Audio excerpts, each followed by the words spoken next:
Setiap kali saya bertemu para pemimpin atau aktivis, ya saya selalu bicara tentang apa itu gereja, apa itu fungsi gereja, apa itu tanggung jawab gereja.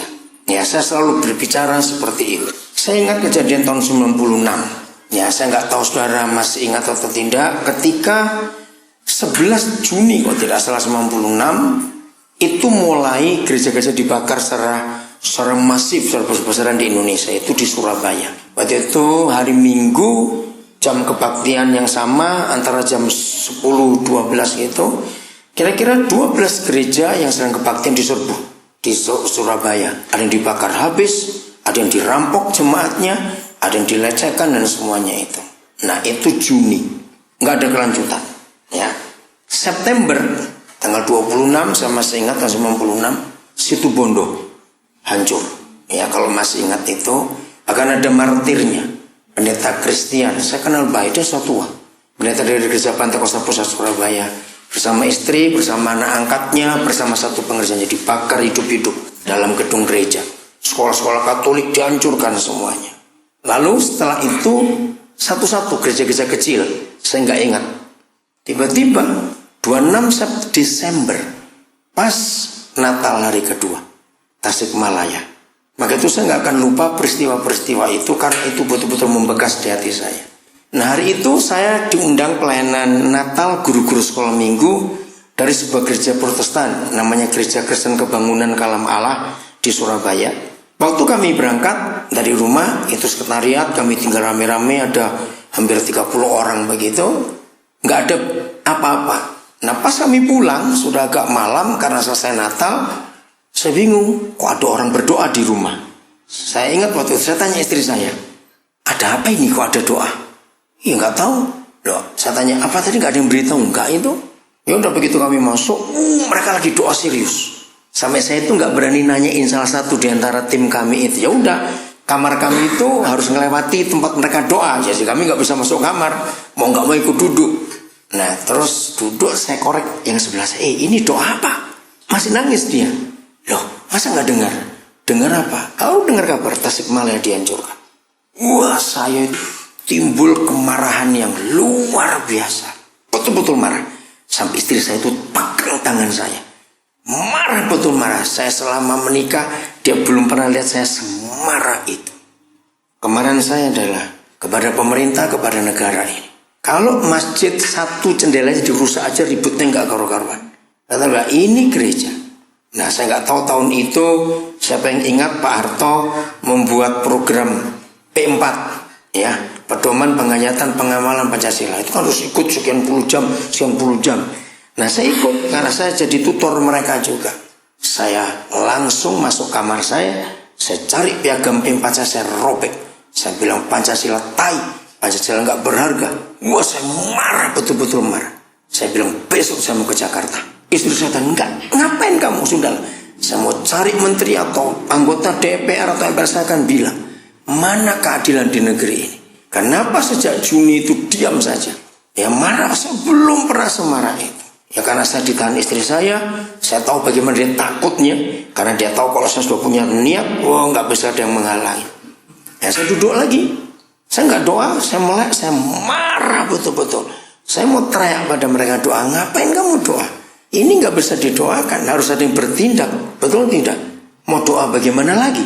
Nah dalam keadaan saya masih marah, sambil muah betul-betul. Kalau saudara ketemu istri saya tanya bagaimana muka saya waktu itu, dia bilang sampai saya takut lihat kamu, dia bilang begitu. Nah saudara, tiba-tiba ini mata masih melotot betul. Tangan saya ke kepal begitu. Tiba-tiba Roh Kudus dengan halus berkata, itu membuat saya jadi berubah. Kenapa kamu marah kepada bangsamu dan pemerintahmu? Aku yang punya gereja saja tidak marah. Langsung kemarahan saya turun. Saya kaget. Saya belum tanya, iya kenapa Tuhan gak marah? Lalu muncul 3 kalimat. Nah itu yang saya pegang. Dan makin meyakinkan saya tentang bagaimana salahnya gereja di negara ini. Kenapa aku diam? Kenapa aku membiarkan? Sebab gerejaku sudah kehilangan fungsinya. Gerejaku sudah kehilangan tanggung jawabnya. Dan gerejaku sudah kehilangan kuasanya.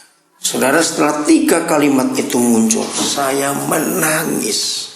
Saya nggak tahu istri saya masih ingat atau tidak. Saya pukul lantai dengan tangan saya untuk saya minta ampun atas kemarahan saya. Dari situ Roh Kudus menerangkan, ingat 3 hal itu. Sebab gerejaku kehilangan fungsinya.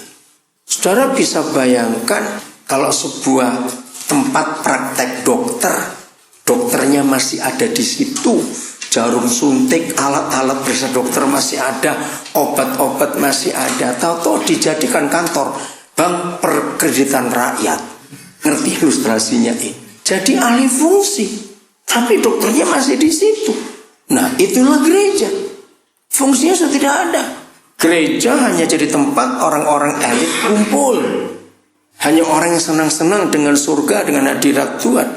Fungsi yang sesungguhnya. Bayangkan kalau rumah sakit masih ada praktek dokter, masih ada ruang operasi, masih ada semua peralatan rumah sakit, masih ada tempat tidur pasien, masih ada lab ini, lab itu.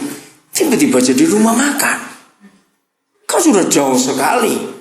Dia tunjukkan itu kepada saya sejak Desember 96. 20 Januari 97 saya masih ingat. Rengas Dengklok hancur.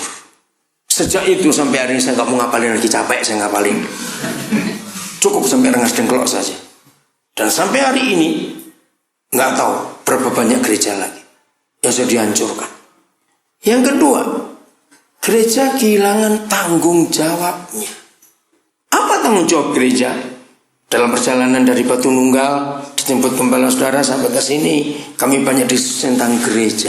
Ya, saya tahu pertanyaan gembala saudara, karena itu pertanyaan banyak pendeta di Indonesia yang mengatakan bahwa saya itu anti gereja. Tunggu dulu, saya anti gereja yang hanya kaya buat diri sendiri, tapi nggak mau jadi berkat buat orang lain. Pasti yang ngomong saya anti gereja, ya pendeta-pendeta mata duitan itu pasti. Nah, saya tentang mereka bisa-bisa karena pernyataan Roh Kudus waktu itu dan banyak lagi yang lain. Apa tanggung jawabnya? Saudara bisa bayangkan kalau tiba-tiba semua anggota kepolisian Republik Indonesia berubah jadi pemain band. Ngerti maksudnya itu? Lalu tanggung jawabnya apa ini untuk keamanan? Kok mereka jadi pemain band semua? Mana tanggung jawab polisi? Maling berkeliaran di mana-mana, perampokan, pembunuhan, polisinya main band semua. Ngerti ilustrasinya? Gereja itu kan polisinya dunia sebetulnya. Tahu nggak maksudnya ini? Seharusnya di mana ada gereja, setan itu harus takut untuk beraktivitas. Karena gereja kan mewakili Tuhan sendiri. Betul?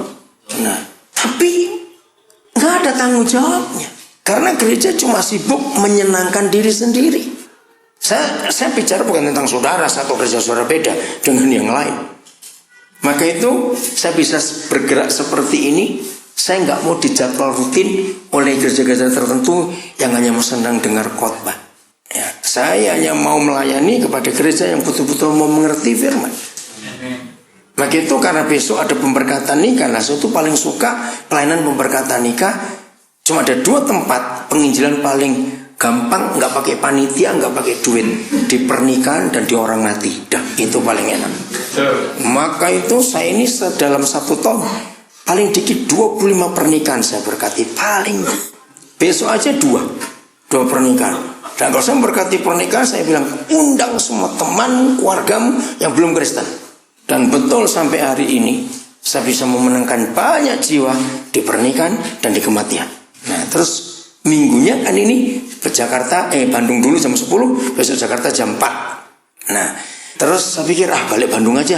Itu karena saya mau ketemu beberapa anak juga. Terus saya telepon gembala saudara, dan akhirnya bisa tanggal 4 ini bertemu saudara lagi. Nah, ini hidup saya mau bagi kepada gereja yang mau mengerti hati yang punya gereja.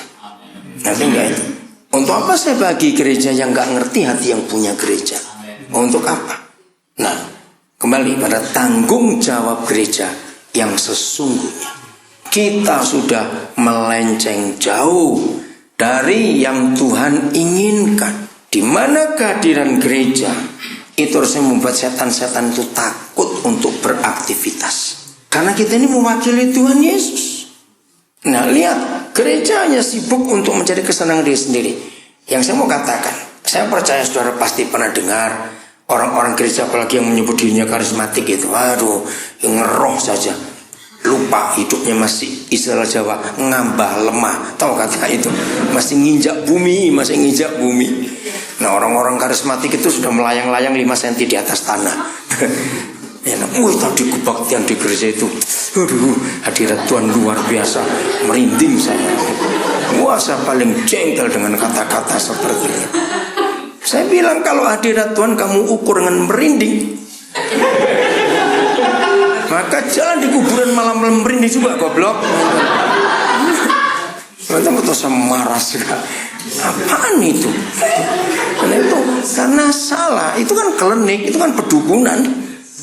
Ya, enggak begitu. Tuhan kita enggak begitu. Jadi gereja itu tanggung jawabnya adalah polisinya dunia ini. Harusnya di mana ada gereja, setan itu harus mikir untuk beraktivitas. Tapi kenyataannya, dan terbukti bukan kalau polisi sudah jadi pemain band semua. Maling luar biasa, pembunuhan luar biasa. Kuasa sudah hilang, kuasa gereja. Buktinya bisa diobrak-abrik itu, bisa dibakar, bisa diapa-apain, karena nggak ada kuasa. Kenapa mereka nggak berani merusak kantor gubernur atau istana presiden? Ada otoritas di situ. Ya mereka nggak berani main. Gereja nggak ada otoritas. Begitu diinjak-injak. Dan persis yang seperti Markus tulis, kalau garam itu tidak asin lagi, apa gunanya? Kecuali diinjak-injak orang.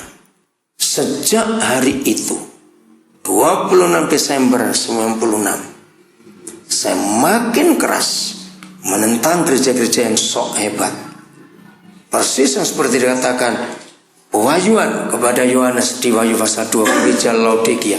Jangan anggap kamu kaya, mewah, mentereng.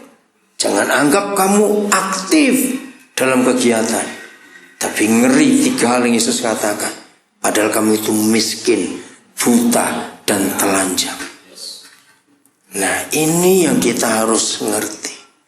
Maka itu Tuhan Yesus izinkan gerejanya dihancurkan, karena sudah gak bisa ngerti hatinya sendiri.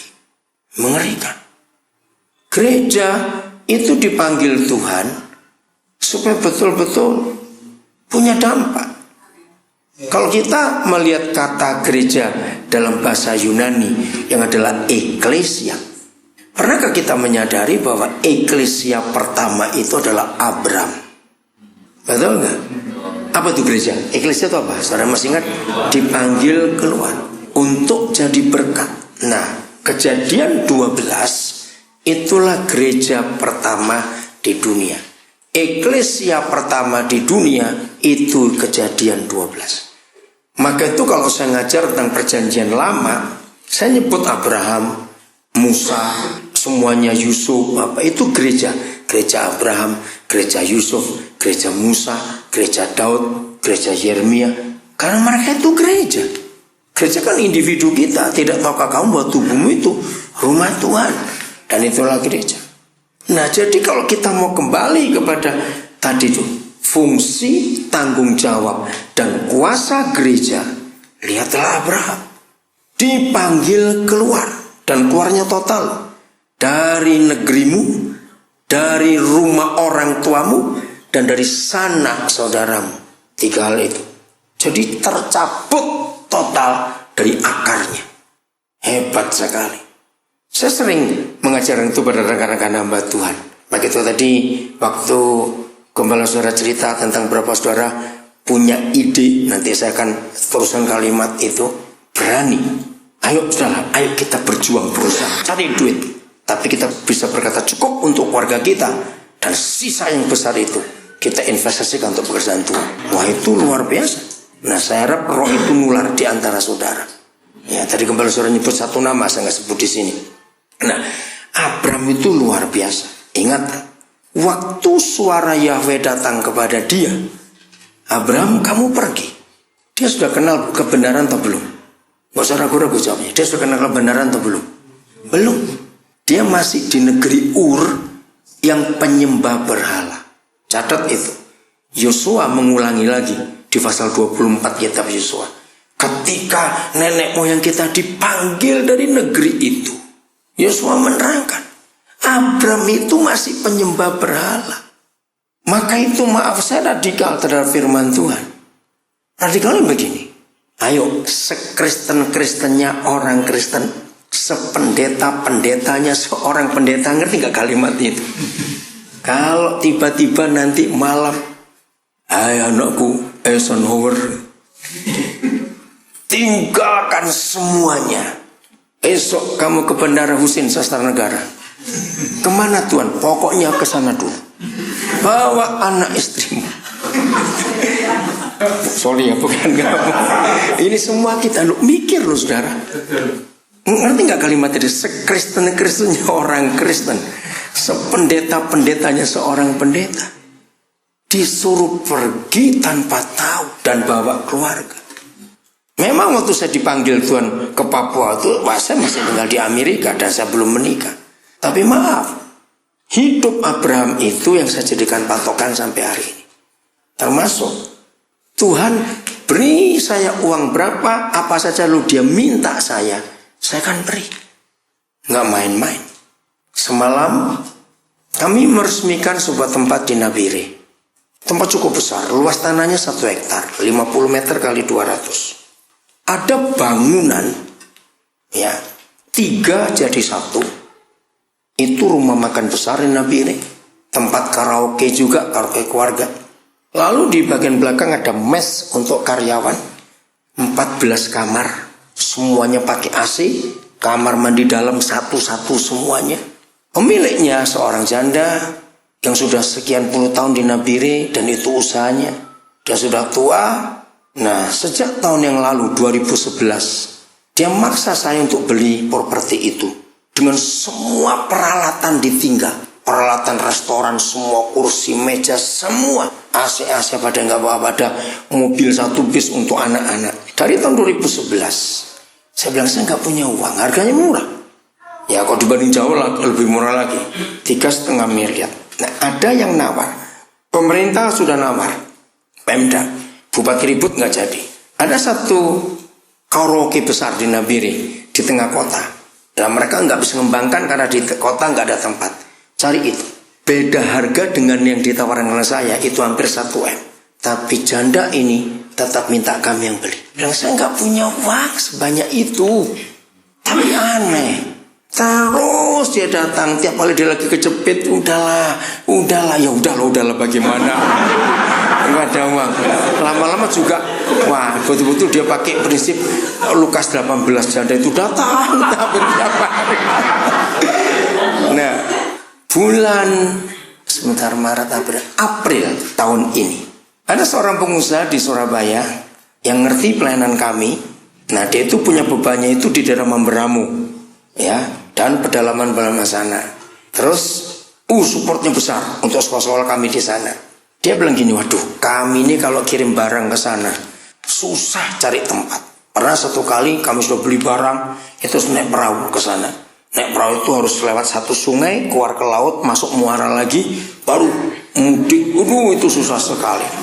Nah, waktu itu kami bawa kira-kira 2000 lembar triplek, ya, terus 700 sak semen, kira-kira 1000 sekian lembar seng, paku, semuanya. Saya lupa berapa. Pokoknya itu mungkin ada 1 M lebih barang-barang di perahu itu kami charter. Dan dari kota Jayapura pelabuhan perahu itu sampai ke sana itu perlu 3 hari baru bisa nyampe.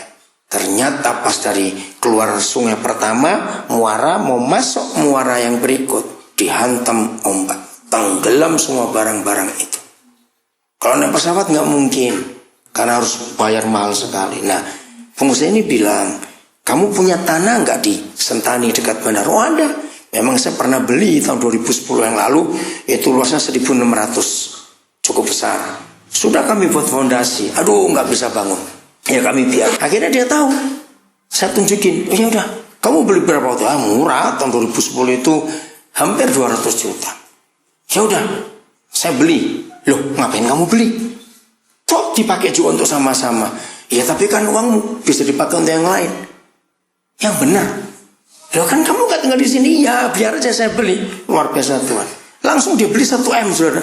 Wih, saya tuh gak pernah ada 1 M sama itu. Wah, oh ya. Wah berarti untuk tempat itu kan gak cerita. Oke. Saya bilang sama tante itu, ada uang 1 M, tapi kan masih kurang, dia minta 3,5. Ya udah, berarti ada dengan iman mulai. Kasih 1 M, 3 bulan nggak bisa bayar lagi sudah. Mau bagaimana ini? Nah, ini kalau orang nggak butuh duit saya nggak apa-apa. Ini lagi butuh duit betul, sudah janda lagi. Aduh serba salah. Dia pun sudah nggak bisa beliin duit yang harus dipakai duitnya. Mau bagaimana lagi? Tapi Tuhan baik, saudara. Nah, tadi siang jam 12 dia berangkat ke Manado. Padahal belum lunas. Saya masih kurang 500 juta lagi.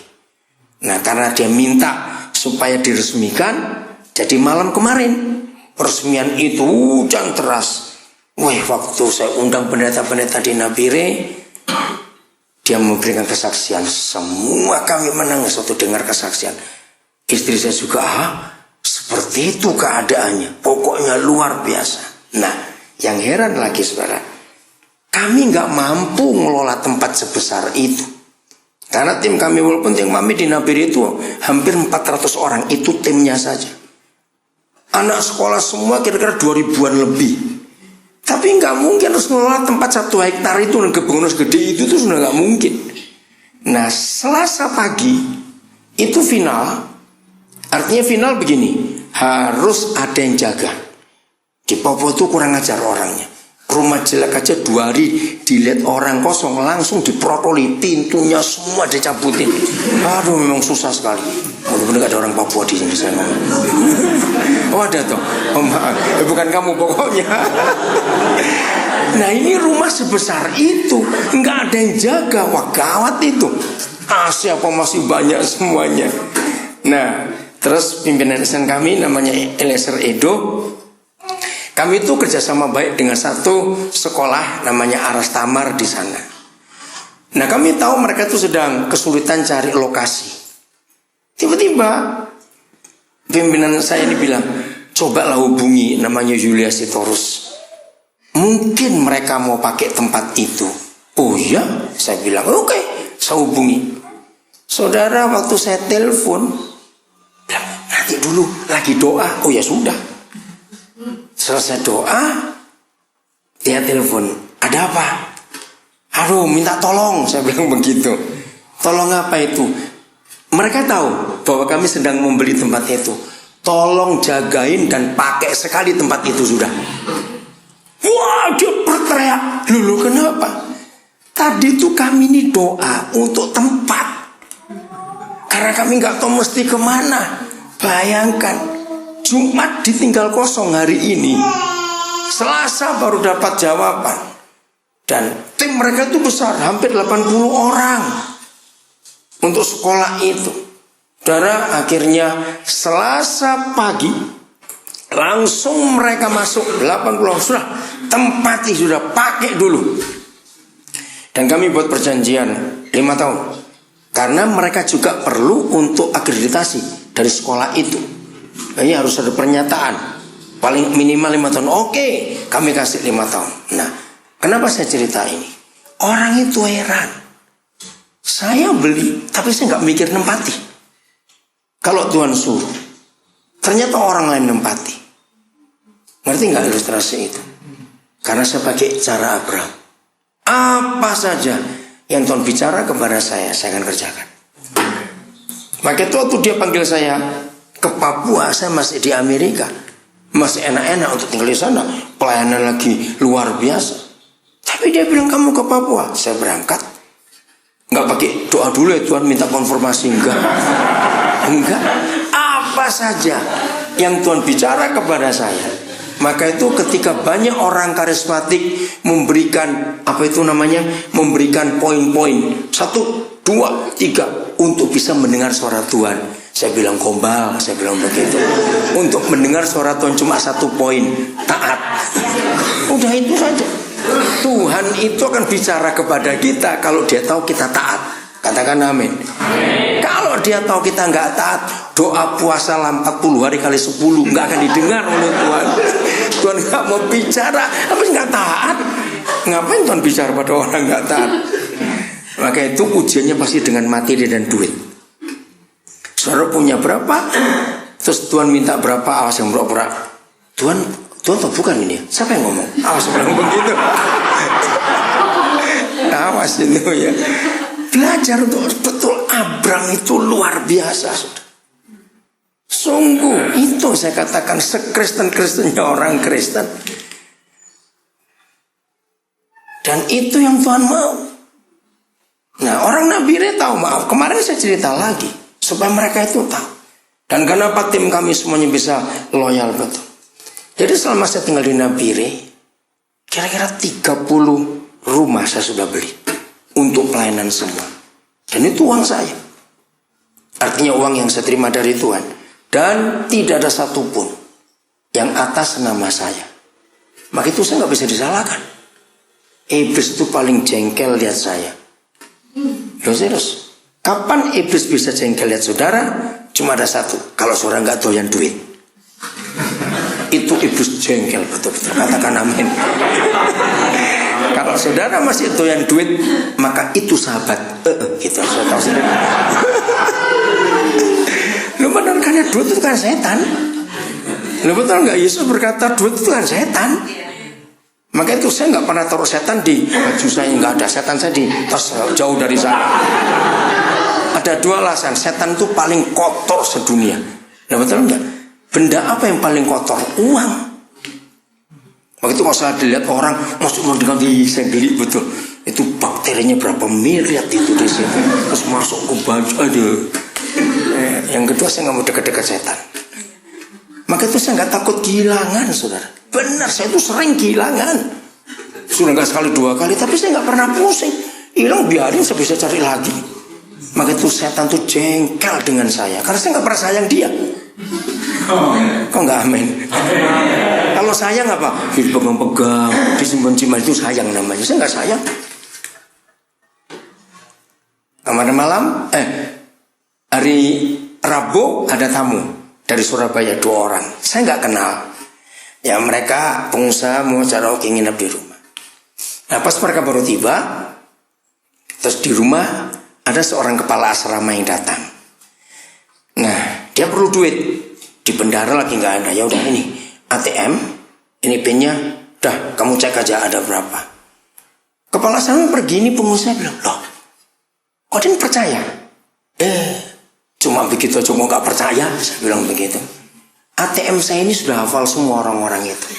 PIN saya itu, tanggal lahir saya, orang tahu semuanya. Dan orang nggak pernah takut, saya nggak pernah takut. Loh bener saudara. Jadi ATM saya itu yang banyak orang tahu PIN-nya. Saya nggak pernah ganti-ganti sampai hari ini. Dan semua orang berhak untuk saya suruh ngecek uang saya di bank.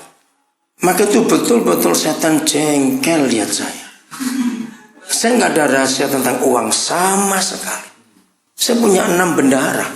Mereka tahu semua jumlah keuangan itu. Maka itu bendahara-bendahara saya itu pusing lihat cara saya hidup. Karena mereka lihat fakta. Maka itu jangan pernah cinta setan, saudara. Itulah uang itu tadi. Ya, maka itu Tuhan Yesus tegas berkata, orang kaya susah masuk surga. Ya itu tadi. Karena uangnya. Jadi 1 rupiah pun, 1 barang apa, saya tidak pernah. Saya pernah diberi mobil orang. Sampai sekarang saya nggak pernah bisa nggak, saya nggak bisa nyetir. Ya orang lain yang pakai.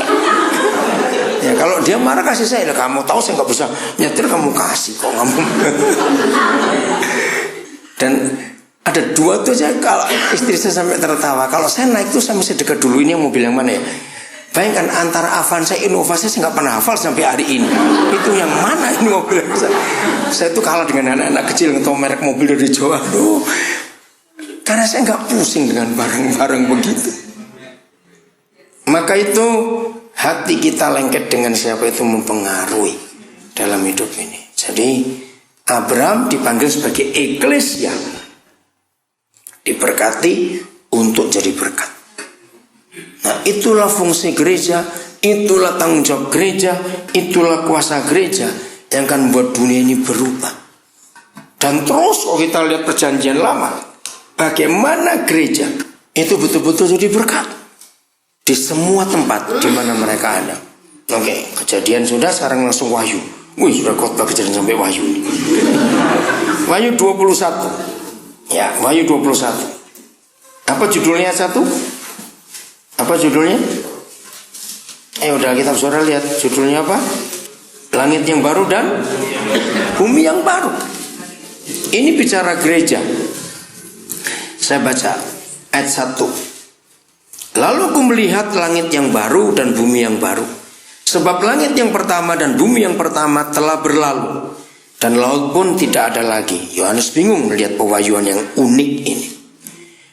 Dan aku melihat, perhatikan baik-baik, mengapa ada langit baru dan bumi baru, sehingga laut pun tidak ada lagi? Karena ini, aku melihat kota yang kudus, Yerusalem yang baru, turun dari sorga, dari Tuhan, yang berhias bagaikan pengantin perempuan yang berdandan untuk suaminya. Saya berhenti sampai ayat 2 dulu.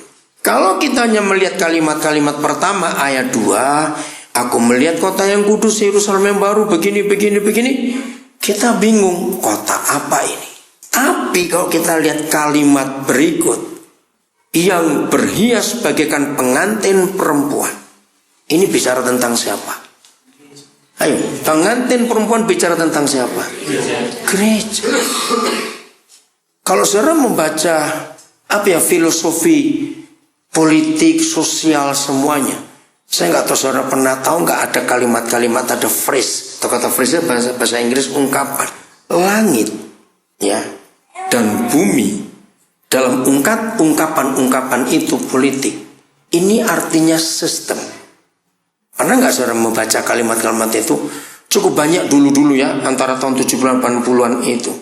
Ya, suatu negara yang sedang mengalami perubahan politiknya, maka istilah para politikus bilang, kita akan ganti langit, ganti sistem.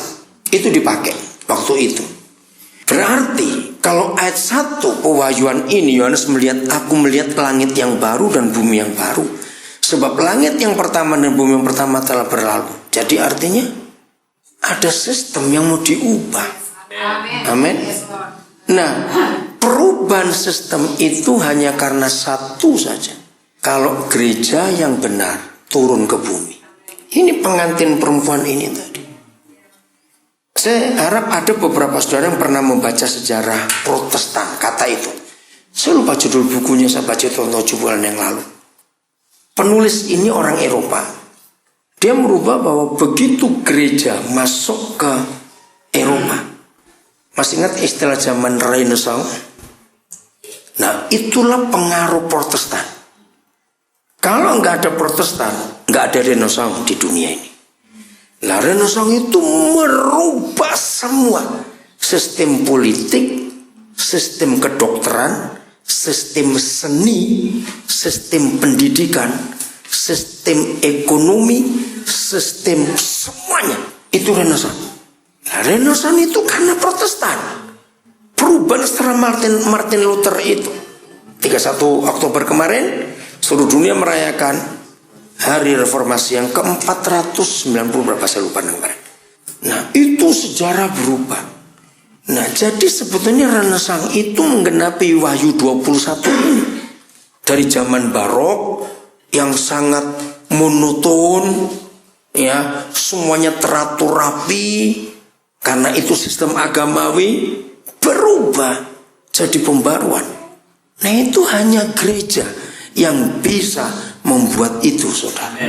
Kalau gereja itu turunnya dari surga, ini sungguh-sungguh luar biasa. Nah, Tuhan ingin itu kembali lagi di masa kita ini, karena Tuhan Yesus mau datang untuk merubah semuanya. Sistem apa saja harus diubah. Nah, saya mendapat rahasia ini tahun 74 kira-kira. Wahyu 21 ini, saudara. Dan itu betul-betul merubah saya secara radikal dalam pola pelayanan. Nggak apa-apa, jangan keluar, di sini aja, ajak berdiri supaya kamu bisa dengar. Berdiri aja, berdiri di situ ya. Berdiri aja di pinggir pintu. Nah, situ. Biasa anak kecil itu nggak mau diajak duduk. Kita belajar, saya belajar dari anak kecil. Ya kenapa anak kecil itu nggak senang digendong sambil duduk? Ternyata itu dosa kita, saudara. Loh, apa hubungannya? Dengar baik-baik. Saya pernah neliti. Apa sih bedanya digendong duduk dan berdiri? Tetap digendong juga. Tapi kok anak kecil ini nangis? Maka itu apa yang Yesus katakan, belajar dari anak-anak itu betul. 80% pewahyuan firman yang saya sampaikan itu karena kalau saya kumpul bayi-bayi, kumpul anak-anak kecil itu, mereka tuh hebat. Ternyata itu dosa kita. Apa hubungannya? Anak kecil tahu kalau duduk kan pendek terus, dia mau berdiri supaya kelihatan gede. Nangkep nggak maksudnya? Nggak ngerti? Oke. Kalau duduk kan dia nggak merasa berdiri, dia tuh pengennya cepat gede, mau berdiri saja. Oh. Jadi dari kecil aja sudah punya dosa kesombongan kita ini. Nah, lihat tuh, diem tau digendong sambil berdiri, diam. Dengan duduk dia nggak mau. Maka itu yang baru mau punya anak atau belum punya anak, belajar kalau besok punya anak. Anak kecil kalau digendong masih duduk, orang tuanya dia nggak mau. Maunya minta sambil berdiri karena dia ingin cepat-cepat gede. Itu yang saya belajar dari bayi-bayi itu. Baik, saya lanjutkan. Nah, dampak kehadiran gereja itu ada di ayat yang keempat, ayat 3 dulu. Lalu lihat, begitu pewahyuan ini datang, Yohanes bingung, apa ini? Dia juga tahu dalam pewahyuan itu kota yang kudus itu turun. Tapi apa? Lalu aku mendengar suara yang nyaring dari takhta itu berkata, lihatlah. Ya, saya nggak bisa kenceng-kenceng, ntar bayi itu kaget. Karena ini diteriakkan, saudara. Ya, kalau saudara ngikuti dari Wahyu pasal 1, hampir semua pewahyuan dari Yohanes, dari Tuhan Yesus kepada Yohanes, selalu ada suara. Aku mendengar suara, aku mendengar suara. Perhatikan aja. Nah, di antara semua suara yang Yohanes dengar selama pewahyuan itu, suara di ayat 3 Wahyu 21 itu yang paling besar. Karena tidak bisa ditulis. Ya, bagaimana suara ditulis, ayo? Sulit bukan? Maka itu satu-satunya yang pakai kata nyaring itu di ayat ini. Yang lain cuma seperti suara air, suara apa. Nah, kata nyaring di ayat ini itu artinya sebuah suara ledakan, ekspresi, luapan hati yang terpendam sekian lama. Waktu Roh Kudus mewahyukan kata nyaring ini kepada saya kaget. Siapa yang bersuara ini dari takhta itu? Siapa? Bapa di surga. Jadi Yahweh Tuhan sendiri akhirnya meledak, meluap emosi yang tak terkendali sebab berabad-abad emosi itu tertekan. Kapan emosinya meledak? Bukan emosi marah ini ya, emosi sukacita. Ketika yang dia rindukan itu terjadi, gerejanya ada di tengah-tengah manusia. Maka itu kata lihatlah, wah itu betul-betul. Siapa sih pernah mengalami suatu ekspresi ledakan yang tak terkendali karena sesuatu yang lama suara tunggu atau muncul? Bisa bayangkan kan?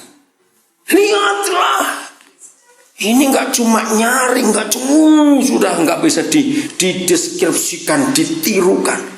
Karena waktu suara ini saya percaya disampaikan oleh Yahweh Tuhan, maka seluruh alam semesta itu mendengar.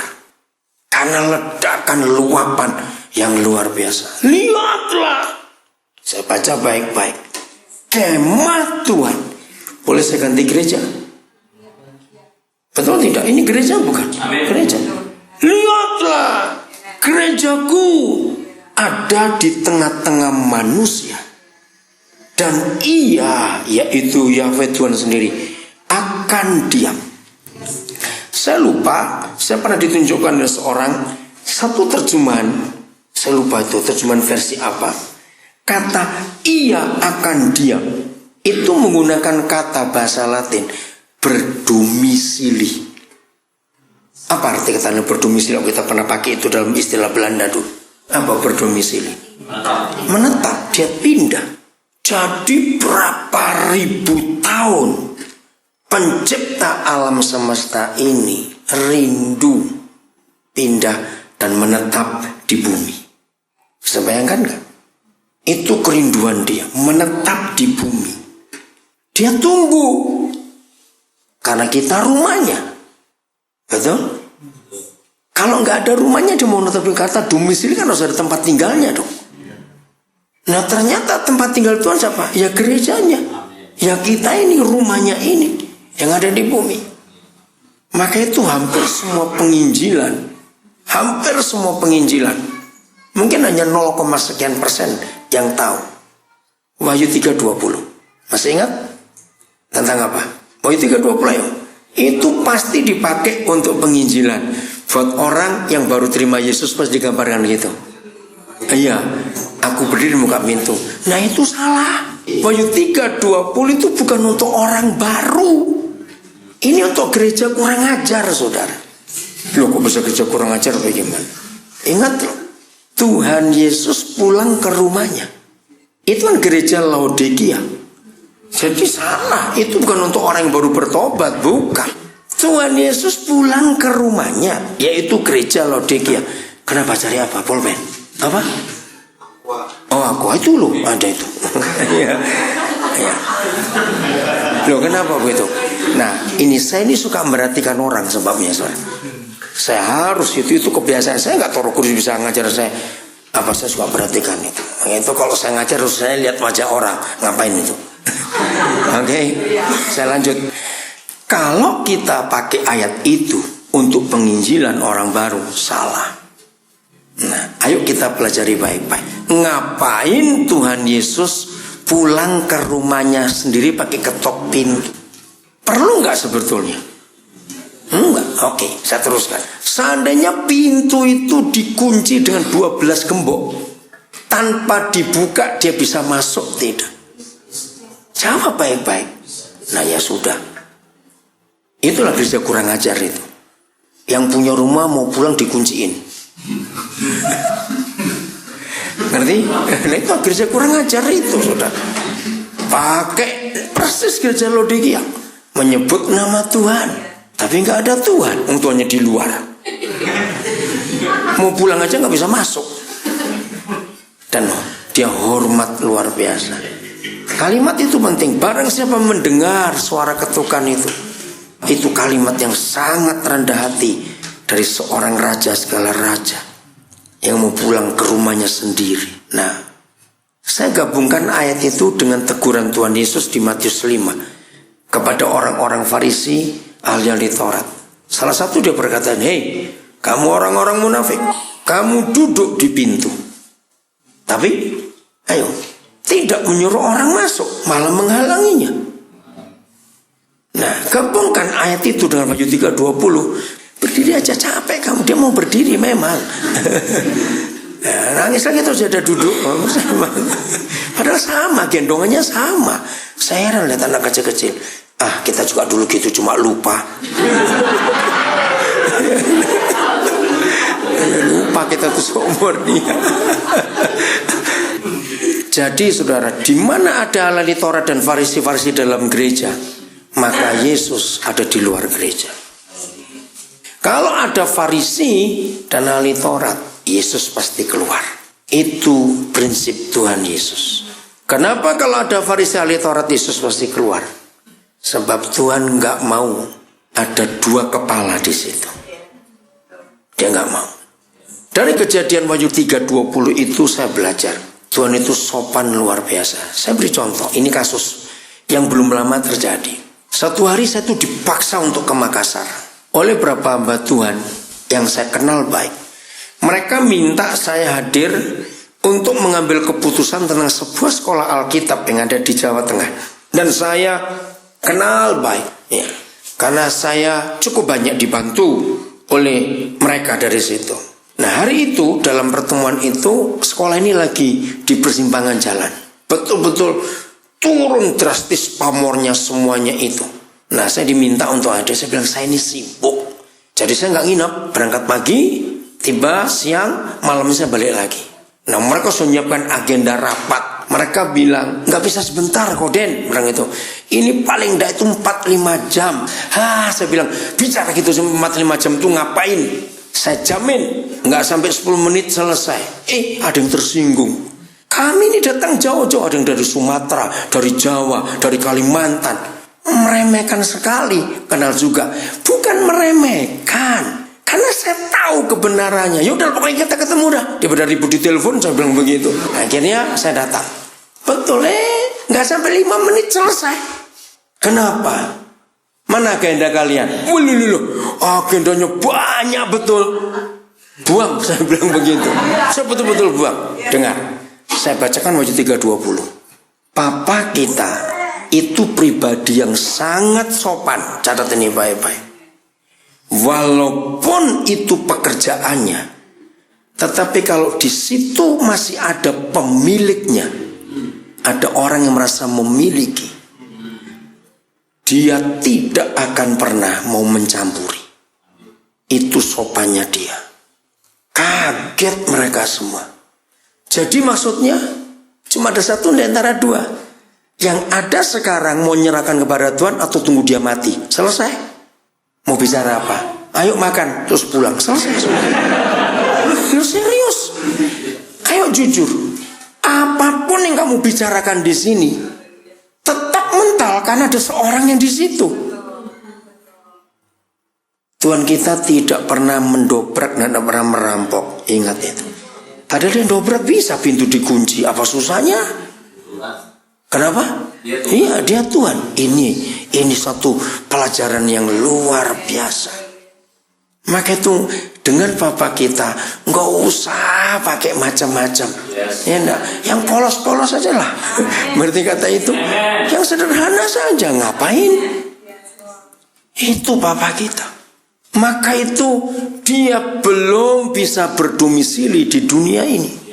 Karena rumahnya ini ada penjaga-penjaganya ini tadi.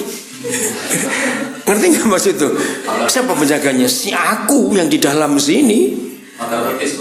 Togar betis lagi. Ya itu. Kalau Tuhan melihat di hidup saudara, di perusahaan saudara, di apa saja ada saudara, jangan pernah minta dia datang. Dia nggak akan datang. Kita harus turun takhta dulu, baru dia akan masuk. Ini kebenaran luar biasa. Maka itu kenapa gereja-gereja sekarang walaupun gede gedungnya, berapa ratus miliar, Tuhan nggak tertarik selama ada orang lain di situ yang merasa ini milikku.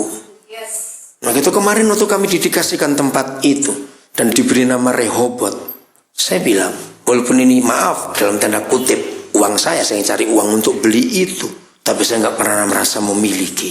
Saya takut pada satu pribadi yang luar biasa itu. Maka itu hidup saya tenang dari dulu. Maaf saudara, selama saya jadi hamba Tuhan ini, mungkin hampir 60 rumah yang saya sudah beli. Di banyak tempat di Indonesia. Semuanya saya serahkan untuk pelayanan. Tadi berhenti di BCA dulu. Sekarang berangkat satu orang lulusan penjara dari Singkawang. Saya berangkatkan dia dari Pontianak sore tadi. Besok saya akan bawa ke Nabire, ada kapal dari Jakarta.